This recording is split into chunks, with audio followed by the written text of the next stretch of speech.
महाराष्ट्र के बीड जिले के सरपंच संतोष देशमुख हत्या मामले को लेकर एक बड़ी खबर सामने आ रही है। मसाजोग गांव के लोग अब देशमुख परिवार को न्याय दिलाने के लिए 14 जनवरी के दिन आत्मदहन करने की चेतावनी देते दिख रहे हैं। गांव वालों के मुताबिक संतोष देशमुख का किडनैपिंग और हत्या की वारदात को तकरीबन 1 महीना बीत चुका है। इसके बाद भी पीड़ित परिवार को अभी तक न्याय नहीं मिला है। देशमुख परिवार को न्याय मिले, इसको लेकर गांव वालों ने एक विशेष बैठक की और इस बैठक के दौरान ये तय किया गया कि सरपंच संतोष देशमुख को न्याय दिलाने के लिए अब गांव वाले आत्मदहन की बात करते दिख रहे हैं।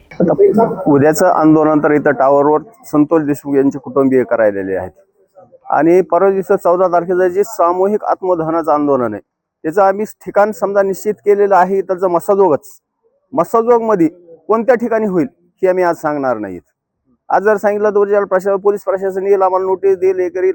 आम्हाला पोलीस प्रशासनाला एकच विनंती करायची, तुम्हाला खरंच जर मसाजोग वासियांना जर हे आंदोलन करू द्यायचे नसतील तर त्यांनी आज आणि उद्या 2 दिवसात काय जी त्यांना करायची परिस्थिती करावी, आरोपी अटक करावी। त्याच्यानंतर आम्हाला महाराष्ट्र शासनाला एक विनंती करायची की तुम्ही जे समजा आजपर्यंत आम्हाला की विशेष सरकारी न्याय वकील नियुक्त करतो तर आजपर्यंत म्हणतात, पण आणखीन कसल्या प्रकारची ऑर्डर निघालेली नाही।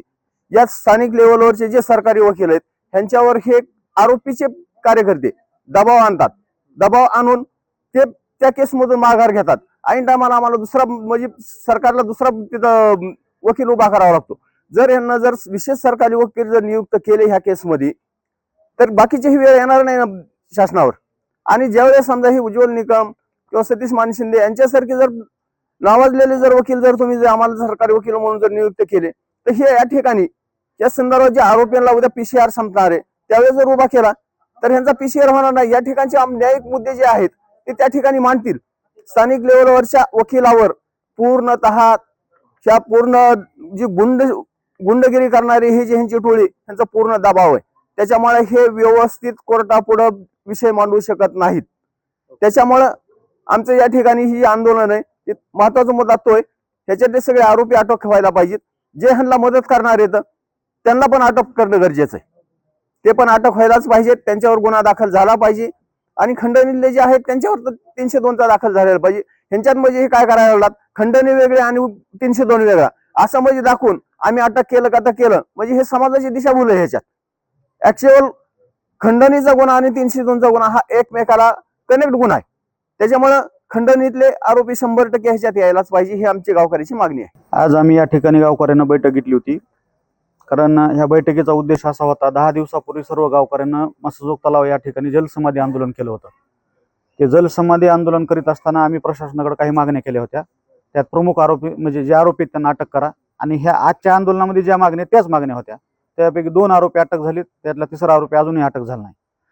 त्याच्यामुळं आणि शासन आजपर्यंत सीआयडी कुठपर्यंत तपास करते हे त्यांना सांगत नाही। जे शासकीय वकील म्हणून आम्ही उज्ज्वल निकम किंवा सतीश मानशिंदे यांची मागणी केली ती ऑर्डर आम्हाला आजपर्यंत मिळाली नाही।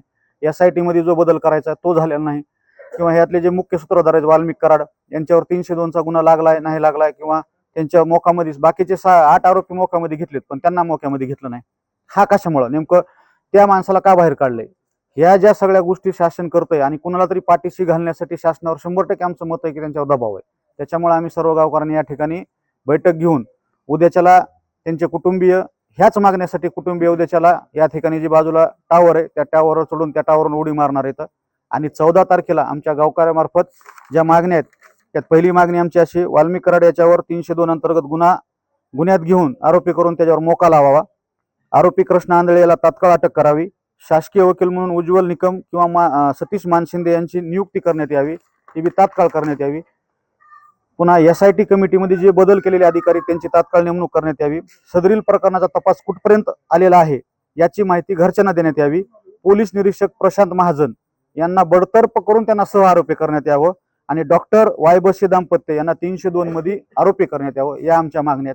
आणि या उद्या ह्याच्यातल्या मागण्यामध्ये फक्त कृष्ण आंधळे हा फरार आरोपी, बाकीच्या ज्या मागण्या आहेत ह्या सगळ्या शासनाच्या हातातल्या। मुख्यमंत्र्यांनी जर मनात आणलं तर आज संध्याकाळी 12 वाजेपर्यंत GR काढू शकतो ह्या गोष्टी सगळ्याचा। त्याच्यामुळे आमची मुख्यमंत्र्याला आणि शासनातील सर्व यांना विनंती आहे की त्यांनी उद्या आज संध्याकाळीच, कारण उद्या सकाळी त्यांचे कुटुंबीय आंदोलन करणार किंवा उडी मारणार आहेत।